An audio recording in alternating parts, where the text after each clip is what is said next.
Қаладағы теміржол вокзалынан інісі Асқарды әскерге шығарып салған Құрбан осында тұратын көптен бері кездеспеген досы Берікке жолыға кетуді жөн көріп, оның үйіне телефон соқты. Досының қалаға келгенін үлкен жаңалық ретінде қабылдаған Берік мұны ертіп кететін болды. Құрбан қалаға өте сирек келетіндіктен айналасына таңырқай қарайды. Жанынан ары-бері өтіп жатқан қыз келіншектерге де ұрлана көз тастайды. Бір кезде ту сыртынан «Оу, Құрбан!» деген таныс үн шықты да, артынша әлгі дауыстың иесі мұны құшақтай алды. Екеуі вокзалдан шығып, қарсы беттегі көшенің бойынан такси тоқтатпақшы болды.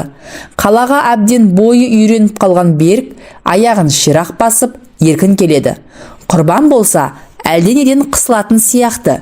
Үстіндегі киімі ескі және қазіргі үлгі болмағандықтан көшедегілер бір түрлі Беріктің өзіне қысылып, өзін қорашсынып қоятыны. Таксиші Қаспен-көздің арасында Беріктің үйінің тура алдына келіп тоқтады. «Міне, біздің үй осы. Сатып алдың ба?» «Иә, әрең дегенде қолымыз жетті ғой. Тұрғанымызға 4-5 ай болып қалды. Осы уақытқа дейін әркімнің есігінің алдында күн көрдік. Өзіңнің жеке баспанаң болғанына не жетсін?» Ауылдағыдай жер әлемді қоршап алу қайда? Аула тым тар екен. Берік есікті қағып еді, арғы жақтан Күлпаш есікті ашты. Құрбан Беріктің келіншегін бір-екі рет көргені болмаса, жіті танымайды. Күлпаш Құрбан жайлы Беріктен көп естігендіктен қысылмай, «Құрбан деуші едің ғой, жолықтыңдар ма әйтеуір?» деп әзілге жеңдіре күйеуінің досымен жыламандасты.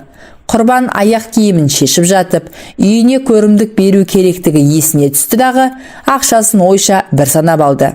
Бір нәрсесі болар деп тәуекелге салып, қаржысын жартысын бере салмақ болды. Бірақ ертеңгі жол кіре жайы тұқыртып, райынан еріксіз қайтты. Беріктің досы келеді деп асқанмен жүріп жүрген Күлпаш төргі бөлмеде дастарханды келістіре әзірлепті. Құрбан мына дастарханның жайылысына, Күлпаштың зырыл қағуына қарағанда, басқа да күтіп отырған қонақтары бар шығар деп топшылады.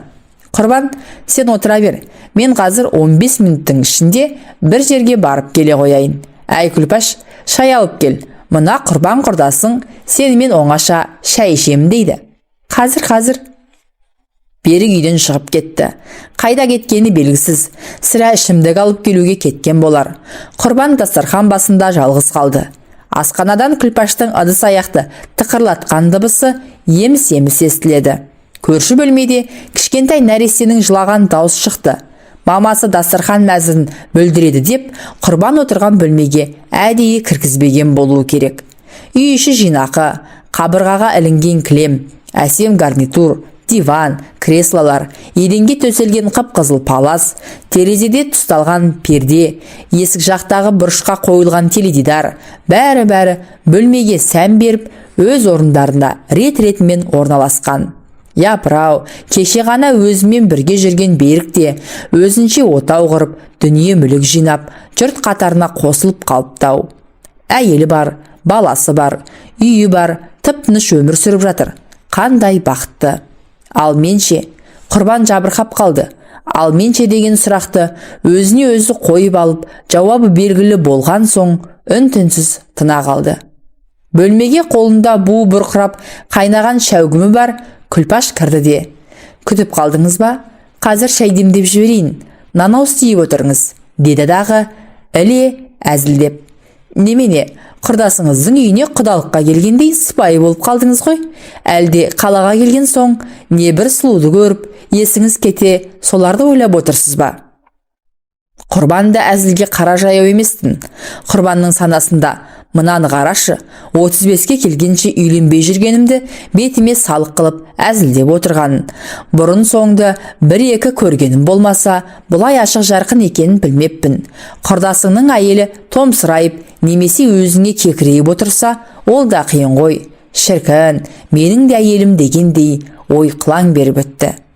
Көшеде көрген қыздардың сұлулығы сізден асып кете алмайтындығына іштей таңырқап отырмын. «О, онда мені ауылыңызға алып қашсаңызшы», тіпті қызық болар еді. Сізге ескерте кетейін, менің сіз дегенім жарасады, ал сіз маған сіз демей-ақ қойыңыз. Өйткені жаңа танысып білісіп отырған жоқпыз ғой. Оның үстіне Берікпен тай құлындай тебісіп бірге өскендігіңізді, онымен жұбын жазбай бірге жүріп кезгеніңізді бәрін естігенмін. Сондықтан етене бір-бірімізді жақсы білетін адамдарша сөйлесіп кете берейік. Бұған қарсы болмассыз? Әрине қарсы емеспін. Бірақ Беріктің көзінше сен деп, оңашада сіз деп жүре берейін, деп Құрбан кең-кең күліп алды. Қолында 2 шөлмек ішімдігі бар. Берік үйге кірді де: күтіп қалдың ба? Бағана жолай мына құрғырды ала келмеппін.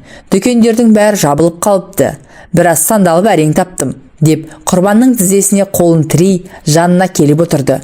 Күлпаш, тамағың пісті ме? Тез әкел. Оған дейін біз мынадан жайлап ұрттап отырайық. Құрдастар дастархан басында өткен кеткенді, оны мұны сезе түсумен түннің бір уағына дейін отырды да дем алуға бет алды. Құрбан сыпайылық сақтап, ащы суды тартыңқырап ішті. 2 шөлмектің біреуін тауысып, екіншісін мойнынан сәл түсірді де қалғанын ішпей қоя салды. Сол ішкен ащы судың өзі ағзаларына әжептәуір әсер етті.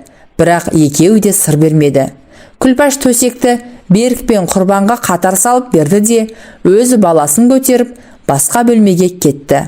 Оңаша қалған құрдастың әңгімесі қайта жалғасып, ақырында сөз ырғағы Құрбанның бойдақтығына келіп тірелді. Бірінші сөзді Берік бастады. Бұл не жүріс? Осының мәнісін түсіндірші. Дұрыс айтасың. Үйлену керек. Мен сорлы бас құрағысы келмей жүр дейсің бе? Шынымды айтсам, сөз байласқан ескім жоқ. Өзімнің ынжықтығымнан ғой, осы уақытқа дейін жүре беріппін. 1-2 қыз кездесіп еді, оларды апам жақтырмай, райымнан қайтарып тастады. Бәрі де өзіммен. Жастық шақ мәңгілік басында дәурен құрып тұра беретіндей көріппін ғой. Өмірді өтпестей көрген сорлы басым 35-ке қалай келіп қалғанымды білмей қалыппын. Сенен жасыратын несір бар? Мүмкіндік болса әйелді қыздай алған дұрыс қой. Бірақ маған қазір бәрібір. Күйеуден шыққан келіншек болса да бас қосуға әзірмін. Тек өмірді түсінетін, әр нәрсенің қадірін білетін, мінезі жайлы болса сол жетеді. Бұған сенің көз қарасың қалай? Оны өзің біл. Сенікі бір жағынан дұрыс. Біз былай